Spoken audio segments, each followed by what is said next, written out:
ঠিকানায় ফিরছে পশ্চিমবঙ্গের প্রশাসন। ১৩ বছর পর আবারও রাজ্যের ক্ষমতার কেন্দ্রবিন্দু হতে চলেছে মহাকরণ।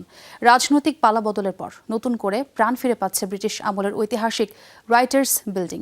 সেখান থেকে সরকার চালানোর কথা জানিয়েছেন নবনির্বাচিত মুখ্যমন্ত্রী শুভেন্দু অধিকারী। ভবনটির সংস্কার চলছে জোরে সোরে।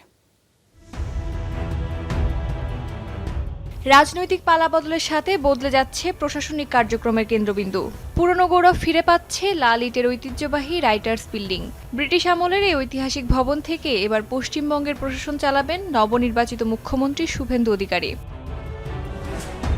প্রায় ২০০ বছরের প্রশাসনিক ইতিহাসে ইতি টেনে ২০১৩ সালে মহাকরণ ছেড়ে নবান্নে সদর দপ্তর নিয়ে যান সাবেক মুখ্যমন্ত্রী মমতা ব্যানার্জি। ব্রিটিশ আমলের হেরিটেজ ভবন সংরক্ষণ করে ৫ মাসের মধ্যে ফেরার কথা ছিল তার। তবে সেই কাজ শেষ হয়নি ১৩ বছরেও। মুখ্যমন্ত্রীর দফতর সহ রাজ্য সরকারের ৩৪টি গুরুত্বপূর্ণ বিভাগ সরিয়ে নেওয়া হয় হাওড়ার নবান্ন ভবনে। বর্তমানে কয়েকটি ছোট দপ্তর থাকলেও তেমন ব্যস্ততা ছিল না মহাকরণে। এছাড়া বেশ কিছু দপ্তরের কর্মীদের নিত্য হাজিরা দিতে হতো এখানেই। তবে ৮ মের পর থেকে রাতারাতি বদলাতে শুরু করেছে লাল দালান।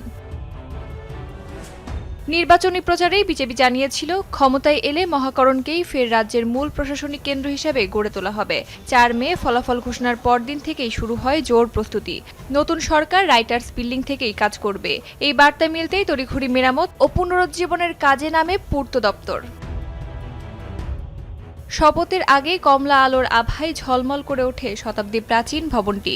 নতুন রঙে রাঙানো দেওয়াল যেন জানান দিচ্ছে রাজনৈতিক পালাবদলের গল্প। মহাকরণের অন্দরে দেখা মিলছে শ্যামাপ্রসাদ মুখার্জি সহ বিজেপির নেতাদের ছবি। সরিয়ে ফেলা হয়েছে সাবেক মুখ্যমন্ত্রীর নাম ফলকও। মমতা যে ঘরে বসে রাজ্য চালাতেন সেখানে বসছেন না শুভেন্দু। তার জন্য প্রস্তুত করা হচ্ছে নতুন বসার জায়গা।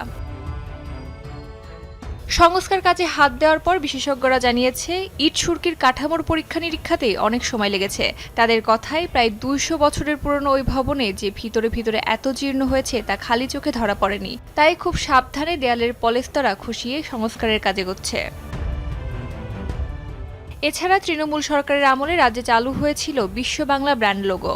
সরকারি নথি থাকত ব নকশায় বৃহত্তাকার সেই লোগো। তবে নতুন সরকার ক্ষমতায় এসেই ফিরে গেছেন আগের অশোক স্তম্ভের কেন্দ্রীয় সিলমোহরে। অস্মিতা বিশ্বাস, যমুনা নিউজ।